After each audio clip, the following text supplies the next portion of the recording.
স্বাস্থ্য সেৱাৰ নামত চাপৰ চিকিৎসালয়ত চলিছে কি? সাধাৰণ ৰাইজৰ স্বাস্থ্যৰ প্ৰতি কিমান দায়িত্ববান স্বাস্থ্য বিভাগ? চাপৰ চিকিৎসালয়ত না ভূত না শ্ৰুত ঘটনা। ৰোগীৰ জীৱনক লৈ চাপৰ চিকিৎসালয়ত হেতালি স্বাস্থ্য বিভাগৰ। 2023 চনৰ মে' মাহত ম্যাদ উকলি যোৱা চেলাইন প্ৰদান ৰোগীক ম্যাদ উকলি যোৱা চেলাইন প্ৰদান কৰি গুৰুতৰভাৱে অসুস্থ চাপৰৰ শিঙাৰ পাকৰ ৰহিমা বেগম। দুয়োগৰাকী নাৰ্ছৰ কৰ্তব্যৰ গাফিলতিৰ বাবে উক্ত ঘটনা সংঘটিত হোৱাৰ অভিযোগ। সম্প্ৰতি অসুস্থ ৰোগীগৰাকীক লৈ বিমূৰত পৰিছে ৰোগীৰ পৰিয়াল। চাপৰ চিকিৎসালয়ৰ কৰ্তৃপক্ষৰ গা এৰা মনোভাৱ।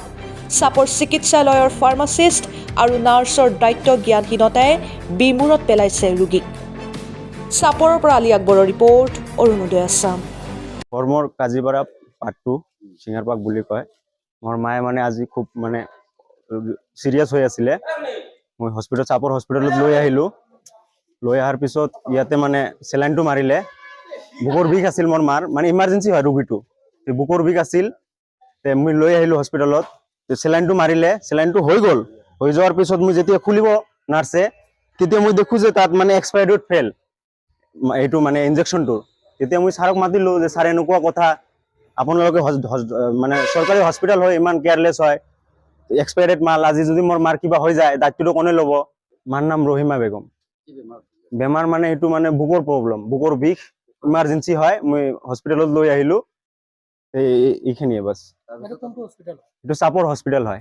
চিষ্টাৰ দুজন আছিল, এজন মানে আছিল সেই মানে ইনজেকশ্যনটো মাৰিব নোৱাৰে। তাৰপিছত আৰু এজন মাতিলে, মই ক'লোঁ যে আৰু এটা মেমক মাতি দিয়ক, সি ইনজেকশ্যন মাৰিব নোৱাৰে। তাৰপিছত আৰু এজন মাতি দিলে, সেই ইনজেকশ্যনটো মাৰি দিলে। নাৰ্ছবিলাকো ইনজেকশ্যন মাৰিব নোৱাৰে। নাৰ্ছবোৰক মই চিনি নাপাওঁ, মই হস্পিটেলত আহিলোঁ দেখিলোঁ, মই এনে চিনি নাপাওঁ নাৰ্ছবিলাকক। চৰকাৰী হস্পিটেলত যদি এনেকুৱা হৈ যায় বস্তুবিলাক, সেইটো কেনেকৈ হ'ব কওকচোন, আপোনালোকে কওক। আজি যদি মোৰ মাৰ কিবা হৈ যায়, সেইটো ৰিস্কটো কোনে ল'ব? সেইটো মানে মই আহ্বান জনাইছোঁ যে মোৰ মাৰ যদি মানে এতিয়া হস্পিটেলটো ইয়াতে মানে চব ঠিক হ'ব লাগে, চৰকাৰী হস্পিটেল যেনেকুৱা মানে সেইটো হ'ব লাগে। আৰু এতিয়া যিবোৰ কাম ইয়াতে দুৰ্নীতি হৈ আছে, চব মানে ইয়াত চেঞ্জ কৰিব লাগে। এতিয়া আমাৰ মাৰ ইমাৰ্জেঞ্চি হয়, বহুত ইমাৰ্জেঞ্চি হয়, যাবলৈ লৈছে। তেতিয়া মইতো চালোঁ যে এনেকুৱা কথা, বঙাইগাঁও লৈ যাম মই। হয়, ইমাৰ্জেঞ্চি হয়, বহুত ইমাৰ্জেঞ্চি হয়, মই বঙাইগাঁও লৈ যাব খুজিছোঁ। ৰোগীটো মই চাইছিলোঁ। পেচেণ্টটো মোটামুটি ধৰক 5টামান বজাত আহিছিল আমাৰ হস্পিটেলত। তেখেতৰ প্ৰব্লেম আছিল যে কৈ আছে যে বুকু বিষাই আছে, বুকু বিষাই আছে। তাৰপিছত পেচেণ্টটো মই বেডত লৈ গ'লোঁ। বেডত লৈ যাই পিনে মই চেক কৰিলোঁ। চেক কৰি চালোঁ, বিপি চিপি চালোঁ, গোটেইখিনি নৰ্মেল আছে, বিপি পালছ গোটেইখিনি নৰ্মেল আছে। তাৰপিছত মোৰ এনেকুৱা সন্দেহ হ'ল যে এইটো চাগে গেষ্ট্ৰাইটিছ প্ৰব্লেম আছে। তেখেতক সুধিলোঁ যে তেখেতে গলব্লাডাৰ পাথৰ অপাৰেশ্যন অলৰেডি কৰিছে। মই তেখেতক ক'লোঁ যে এইটো ছ'ন'গ্ৰাফি কৰি চাব লাগিব, কিন্তু এইটো কালি হ'ব বা পিছত হ'ব, আমাৰ ইয়াতেতো এতিয়া ব্যৱস্থা নাই, গতিকে তেতিয়ালৈ মই এইখিনি আপোনালোকক মেনেজ কৰি দি আছোঁ। তাৰপিছত তেখেতক মই সেইমতে চাই আহি মই তাৰ পৰা উঠি আহিলোঁ। উঠি আহি আমাৰ এইটো ৰুমত মই প্ৰেছক্ৰিপশ্যন দিলোঁ, কিখিনি দিব লাগে। তেখেতে কৈছে যে একদম দুৰ্বল, একো খাব লোৱা পৰা নাই, তো সেইকাৰণে মই এটা চেলাইনৰ বটল আৰু লগতে গেছৰ ঔষধ বা এনেকুৱা গেছৰ ঔষধ বা যিটো বিষাই আছে এনেকুৱাৰ কাৰণে কিছুমান দৰৱ লিখি দিলোঁ, ইনজেকশ্যনখিনি লিখি দিয়াৰ পিছত মই প্ৰেছক্ৰিপশ্যনটো তেখেতক হেণ্ড অভাৰ কৰিলোঁ। আমাৰ ইয়াৰে হস্পিটেলৰ ৰুল মতে হ'ল যে কি, মই ডক্টৰে গোটেইখিনি লিখি দিলোঁ, পেচেণ্টটো চালোঁ, মই লিখি দিলোঁ। দেখি পেলাই এইখন প্ৰেছক্ৰিপশ্যনখনত গোটেইখিনি লিখি দি তেখেতক হেণ্ড অভাৰ কৰিলোঁ। তেখেতে মই ক'লোঁ যে আপুনি চিষ্টাৰক কওক, চিষ্টাৰে এইখিনি কাম কৰি দিব, কাৰণ এজ এ ডক্টৰ মইতো আকৌ গৈ চেলাইন বা বেজীটো দিয়াৰ প্ৰশ্নই নাহে। তাৰপিছত মই আৰু এনেকৈ মোটামুটি এতিয়ালৈ চাওক মোটামুটি 40-50টা পেচেণ্ট আহিছে। তাৰপিছত আৰু মই ৰেগুলাৰ নৰ্মেলি পেচেণ্ট চাই আছোঁ। তাৰপিছত কি হৈছে বাকীখিনি কথা নাজানো, কিন্তু সেইটো মই 5টামান বজাৰ সময় আছিল। এতিয়া 7:30 মানত তেখেতে ল'ৰাজনে আহিছে। ল'ৰাজনে আহি মোক কৈছে, ছাৰ এইটো চাওকচোন, এইটোতো ভাল কথা হোৱা নাই, এনেকুৱা হৈছে। ময়ো চালোঁ, হয়, সেইটো মই মিছা নকওঁ, তাতে এক্সপায়াৰি ডেট গৈছে। তেতিয়া কথাটো ঠিক হোৱা নাই, এইটো মোৰ মতেও ভুল হৈছে। কাৰণ কিয়, আমাৰ কোন চিষ্টাৰে কৰিছে নাজানো, কাৰণ মইতো ইয়াতে ডিউটি ডক্টৰেই কৰিছে, আমাৰ ডিউটি চিষ্টাৰে কৰিছে। কাৰোবাৰ হয়তো ভুল হৈ গৈছে কিবা এটা কাৰণত। আৰু আচৰিত কথা সেইটো চাগে পেকেটতে মানে চব পেকেটত বাকী মালতে এটা এক্সপায়াৰি যোৱা আহিছে, কাৰণ পেকেটটো আমি অনা নহয়, এইটো গভৰ্ণমেণ্টৰ ফালৰ পৰাই পঠিওৱা হয়।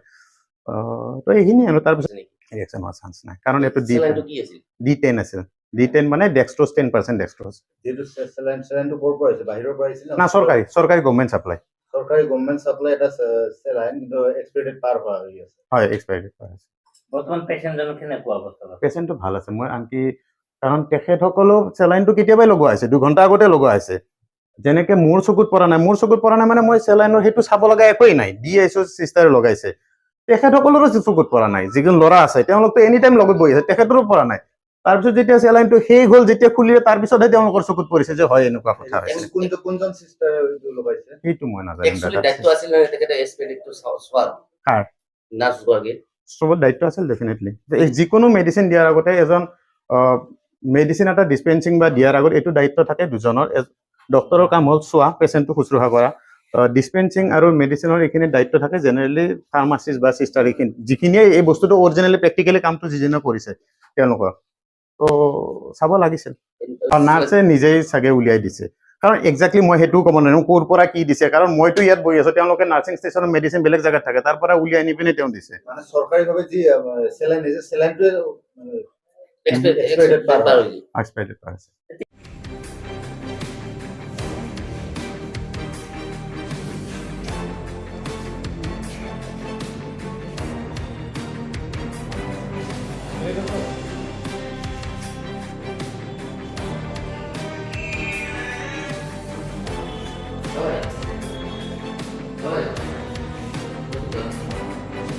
সারে নিজে নিয়ে আসি সারের সুবিধা হবে না।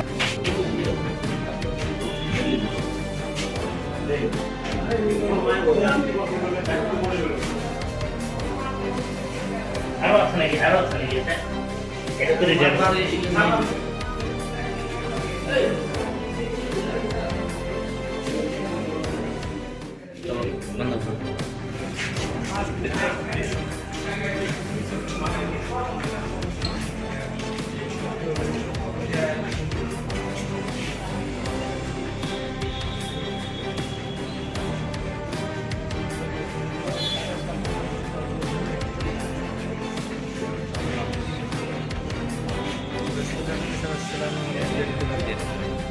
ভাই তোরা ওদিকে যাও আমি গ্যালারিং দেখা তোমরা ওদিকে যাও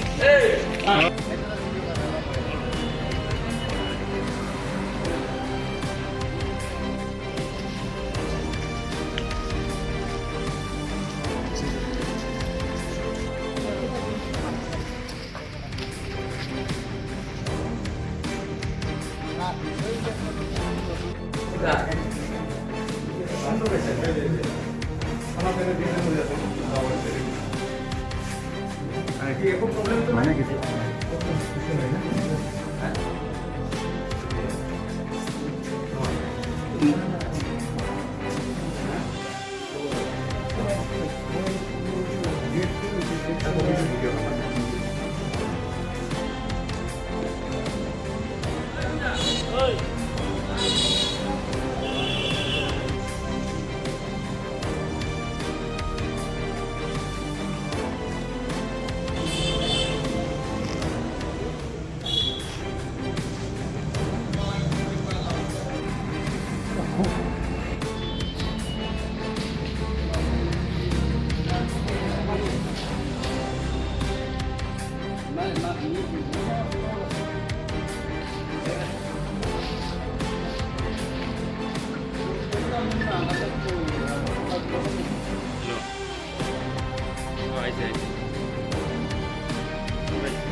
అలాగే లక్ష్మణ్ ఒకటే పెరిగింది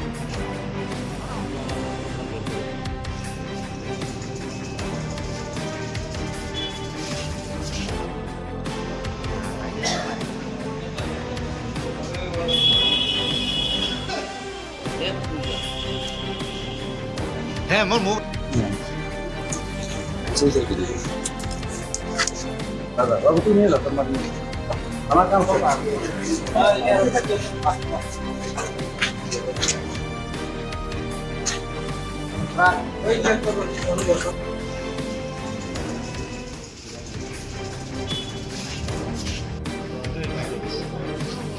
সিরিয়াস ইমার্জেন্সি